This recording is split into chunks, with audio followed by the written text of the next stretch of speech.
रामकृष्ण. आज आपण रामायणातील राणी कैकेयीची कथा पाहू. रामायणातील एक पात्र होती कैकेयी. रामायणाच्या कथेत त्यांनी मोठी भूमिका साकारली होती.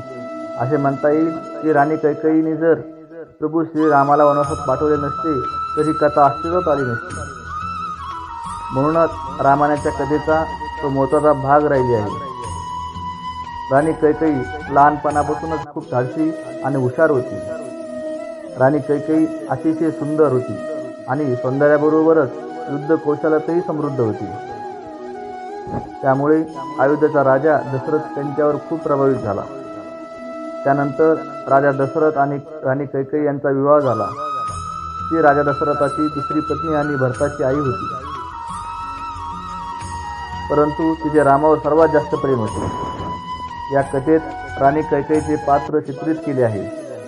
राणी कैकेयीचा जन्म कैकेयीच्या राज्यात झाला आणि कैकेयी ही राजा अश्वपतीची कन्या होती. त्यांचे वडील राजा अश्वपती हे घोड्यांची देवता होते, म्हणूनच त्यांना अश्वपती असे म्हणतात. राणी कैकेयीचे नाव तिच्या राज्यावर म्हणजेच कैकेयीच्या नावावरून ठेवण्यात आले. राणी कैकेयी ही 7 भावांची बहीण होती. कैकेयी बालपणापासूनच मात्र प्रभावाशिवाय राहिली आहे. कैकेयीच्या वडिलांनी कैकेयीच्या आईला आपल्या राजवाड्यातून हाकलून दिले होते. जेव्हा त्यांना कळले की तिच्या आईचा स्वभाव सुखी कुटुंबासाठी अनुकूल नाही,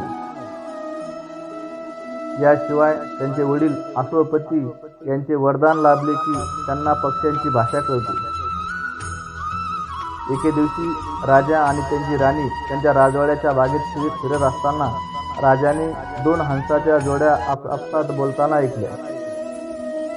त्यांच्या बोलण्याने राजा खूप खुश झाला आणि मनापासून हसला. त्यामुळे त्याच्या पत्नीची उत्सुकता वाढू लागली. वस्तुस्थिती अशी होती की राजा अश्वपतीला आपल्या प्राणहानीबद्दल कळले होते आणि ते त्याला सांगू शकले नाही. त्याची पत्नी राजाच्या आनंदाचे कारण जाणून घेण्यास उत्सुक होती. जेव्हा राजाला समजले की आपल्या पत्नीला आपल्या जीवनाची आणि कल्याणाची काळजी नाही, तेव्हा त्याने तिला घरातून हाकलून दिले. यानंतर कैकेयीने आपल्या आईला पुन्हा पाहिले नाही आणि मग कैकेयीला त्यांची दासी मंत्रा सांभाळत होती. दरबारात आपला दर्जा वाढवण्यासाठी ती योजना आखत असे. अशा प्रकारे राणी कैकेयीचे बालपण आणि सुरुवातीचे आयुष्य गेले. एकदा अयोध्येचा राजा दशरथ यांना राजा अश्वपती यांनी आपल्या महालात बोलावले होते. त्यांच्या स्वागतासाठी राजवाड्याच्या गेटवर सर्वजण त्यांची वाट पाहत होते. त्यांच्या लढाऊ कौशल्याची आणि महानतेची चर्चा सर्वांनाच माहीत होती. सगळेच त्यांच्या एका झलकेसाठी उत्सुक होते, कारण राजा दशरथ हे राजा हरिश्चंद्रासारखे महान राजे होते. राणी कैकेयी स्वतः त्यांची काळजी घेण्यात गुंतली होती. जेव्हा राजा दशरथाची नजर राणी कैकेयीवर पडली तेव्हा ते त्यांच्यावर खूप प्रभावित झाले. त्यांनी तिच्याशी लग्न करण्याची इच्छा व्यक्त केली, पण लग्न झाल्यामुळे वडिलांना ते मान्य नव्हते. तेव्हा राजा अश्वपतीने राजा दशरथाकडून केवळ राणी कैकेयीचा पुत्रच अयोध्येचा उत्तराधिकारी होईल असे वचन मागितले. राजा दशरथाची पहिली पत्नी कौशल्य हिला मुलगा नव्हता, म्हणून त्याने हे वचन दिले. यानंतर राणी कैकेयीचा विवाह अयोध्येचा राजा दशरथ यांच्याशी झाला, परंतु लग्नानंतर तीही माता होऊ शकली नाही. यानंतर राजा दशरथाचा विवाह काशीच्या राजाची कन्या सुमित्रा यांच्याशी झाला, पण तीही आई होऊ शकली नाही. मग त्याचा परिणाम असा झाला की राजा दशरथ बाप होऊ शकला नाही. राजा दशरथाला पुत्र नसल्यामुळे तो खूप दुःखी असायचा. यासाठी एकदा यज्ञाचे आयोजन करण्यात आले. त्यानंतर राम हा राणी कौशल्याचा ज्येष्ठ पुत्र, त्यानंतर राणी कैकेयीचा पुत्र भरत आणि त्यानंतर राणी सुमित्रा यांना लक्ष्मण आणि शत्रुघ्न हे 2 पुत्र झाले. अशा प्रकारे राजा दशरथाला 4 पुत्र झाले. राणी कैकेयी ही राजा दशरथाची सर्वात प्रिय पत्नी होती. राजा दशरथ कैकेयीच्या सौंदर्यावर आणि धैर्यावर मोहित झाला होता. कैकेयी सौंदर्याने समृद्ध असण्यासोबतच युद्ध कौशल्यानेही समृद्ध होती. राजा दशरथाच्या युद्धात ती सुद्धा साथ देत असे. एकदा देवराज इंद्र सम्रासूर नावाच्या राक्षसाशी लढत होता, पण तो राक्षस खूप शक्तिशाली होता. कोणताही देव त्याला तोंड देऊ शकला नाही. अशा स्थितीत तो राजा दशरथाकडे मदतीसाठी गेला. मग राजाने त्यांना सम्रासुराशी युद्ध करण्याचे आश्वासन दिले आणि ती युद्धासाठी जाऊ लागली. तेव्हाच राणी कैकेयीने त्यांच्यासोबत जाण्याची इच्छा व्यक्त केली. राजा दशरथाने राणी कैकेयीलाही आपल्यासोबत युद्धात नेले. युद्ध सुरू झाले.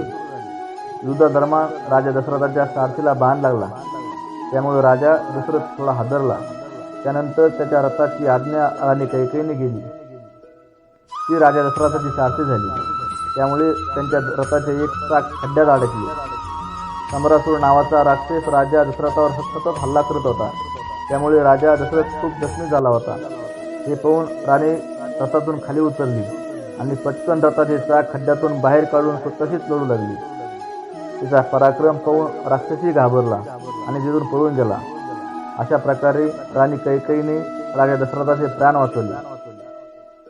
राजा दशरथ देखील राणी कैकेयीवर खूप प्रभावित झाला. त्याने राणी कैकेयीला तिला 2 इच्छित वर मागण्यास सांगितले. राणी कैकेयीने राजा दशरथाला सांगितले की तुमच्या प्राणाचे रक्षण करणे हे माझे कर्तव्य आहे. पण तरीही राजाने तिला वरदान मागायला सांगितले. राणी म्हणाली, मला आता काही नको आहे. भविष्यात जेव्हा जेव्हा मला या 2 वरदानाची गरज पडेल तेव्हा मी ते मागेन. तेव्हा राजा दशरथाने त्याला भविष्यात 2 वरदान दिले. राम हा राणी कौशल्याचा मुलगा होता. तो राजा दशरथाचा ज्येष्ठ पुत्र होता. राम हा राणी कैकेयी आणि राजा दशरथ यांचा सर्वात प्रिय पुत्र होता. त्यांना राम सर्वात जास्त आवडायचा. राणी कैकेयीने रामावर आपला अधिकार सांगितला. राम राणी कैकेयीच्या जवळच होता.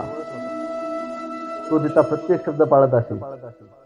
मिथिला राजा जनकाची कन्या सीतेच्या स्वयंवरात रामाने शिवाचे धनुष्य तोडून सीतेशी विवाह केला. याचबरोबर राजा दशरथांच्या 4ही मुलांचा विवाह मिथिलाच्या राजकन्यासोबत पार पडला.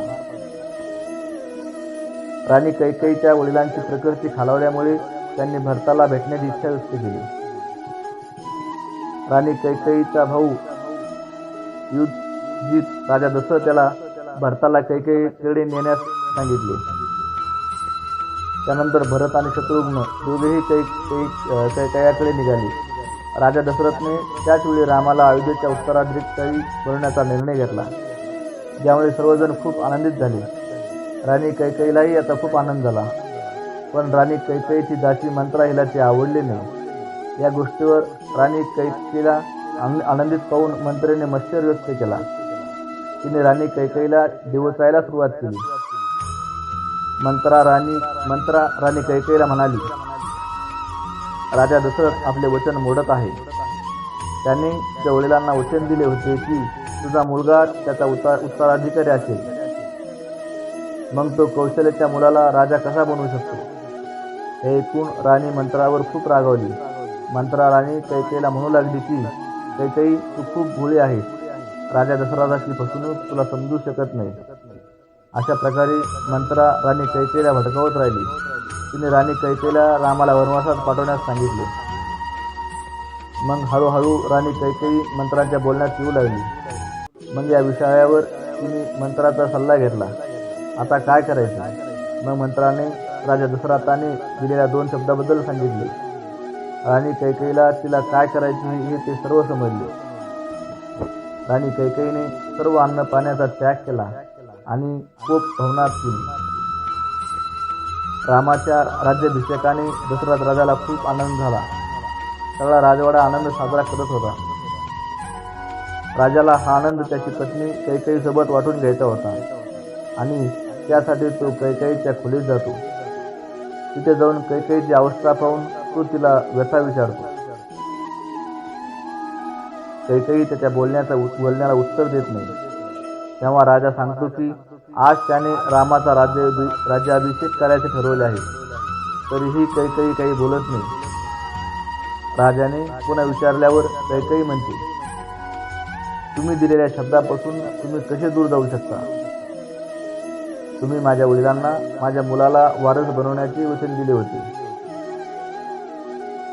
मग तुम्ही रामाला राजा कसे बनवू शकता? हे ऐकून राजाला धक्का बसला आणि त्याने कैकेयीला खूप समजावले, पण कैकेयी अजूनही राजी होत नव्हती. राजा दशरथही आपल्या निर्णयावर ठाम राहतो. मग राणीने त्याला दिलेले 2 वरदान मागायला सांगितले. जर दशरथ राजाने वरदान देण्याचे वचन दिले असेल तर तो मागे राहू शकला नाही. राणी कैकेयीने त्यांना सांगितले की माझा मुलगा भरताचा राज्याभिषेक आणि माझा दुसरा वर रामाचा 14 वर्षाचा वनवास आहे. हे ऐकून राजाच्या पायाखाली जमिनीत सरकले. त्याबद्दल त्यांना खूप वाईट वाटले. राणी कैकेयीचे हे शब्द ऐकून राजा दशरथ मानसिकदृष्ट्या खूप दुःखी होते आणि तिचे हे शब्द स्वीकारण्यास नकार देते. राणी कैकेयी त्यांना सांगते की जीवन गमावू परंतु शब्द गमावू नयेत. आपण आपल्या शब्दांना मागे ठेवू शकत नाही. ही रघुकुलाची प्रथा आहे. अशा रीतीने राजा दशरथाने सांगितलेल्या वचनाचे पालन करावे लागले. राम ही मर्यादा पुरुषोत्तमही होते. त्यामुळे रघुकुलच्या चालीरीतीचे रक्षण करण्यासाठी आणि त्यांच्या पालकांच्या आदेशाचे पालन करण्यासाठी ते वनवासात जाण्यास सहमत झाले. अशा रीतीने रामाला वनवासात टाकण्यात आले आणि ती पत्नी सीता आणि भाऊ लक्ष्मणासह वनाकडे निघाले. राजा दशरथाचे रामावरील प्रेम सर्वात जास्त होते. त्यामुळे त्यांचा वियोग ते सहन करू शकले नाही. त्यांनी रामाला खूप थांबवण्याचा प्रयत्न केला, पण रामाने त्यांचे म्हणणे ऐकले नाही आणि ते जंगलात निघून गेले. काही काळानंतर राजा दशरथाने रामाच्या आजारपणामुळे देह सोडला आणि त्यांचा मृत्यू झाला. जेव्हा भरताला हे कळले तेव्हा तो कैकेयीवर खूप रागावला आणि त्याने आपल्या मातेचा त्याग केला. भरत आपल्या आईच्या कृत्याने खूप दुःखी झाला, कारण त्याचे रामावर खूप प्रेम होते. त्याने आपल्या मंत्र्यांना रामाला अयोध्येत परत आणण्यासाठी त्याचा शोध घेण्यास सांगितले. राणी कैकेयीला तिचा मुलगा भरत याने बोललेल्या शब्दाने खूप दुखावली आणि तिला आपली चूक कळली. पण भरताने तिला आई म्हणण्यास नकार दिला. राम चित्रकूटमध्ये असल्याचे भरताला कळले. तेव्हा अयोध्यातील सर्व लोक त्यांना परत घेण्यासाठी चित्रकूटकडे गेले. तिथे पोहोचल्यावर रामाला वडिलांच्या मृत्यूची बातमी कळली. तेव्हा ते खूप दुःखी झाले. राणी कैकेयीला त्या कृत्याचा पश्चाताप होत राहिला. तिने आपल्या कृत्याबद्दल रामाची क्षमा मागितली आणि त्याला अयोध्येला परत जाण्यास सांगितले. परंतु रामाने आपल्या वडिलांचे म्हणणे ऐकले नाही आणि तो जंगलात फिरत राहिला आणि अयोध्येतील सर्व लोकांकडे परत गेला. भरतानेही सिंहासनावर न बसता रामाचे पाय गादीवर ठेवले. अशा प्रकारे राणी कैकेयीला तिच्या कृत्याचा पश्चाताप झाला आणि रामाला वनवासात पाठवल्यामुळे राणी कैकेयीने रामायणाच्या कथेत महत्त्वाची भूमिका बजावली. आजारपणामुळे कैकेयीचा मृत्यू झाल्याचे सांगितले जाते. रामकृष्ण हरी.